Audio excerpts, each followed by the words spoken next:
So thanks. I appreciate everyone's support of this series that highlights Igbo names. If you would like to get connected back with your African roots and your culture and learn a little bit more about where you came from and the essence of your name and getting basically like the power that comes from it, let me know. I can definitely help you out with that. I get a lot of people hitting me up and they say that they've taken African Ancestry DNA tests or things like that, and they found out that they're Nigerian, and so they want to know what their name would be if they were Igbo, right?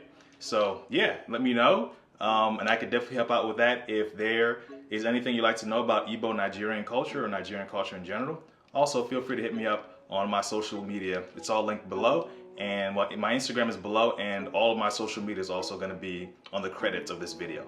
All right, so thanks a lot. Take care. I will see you in the next video.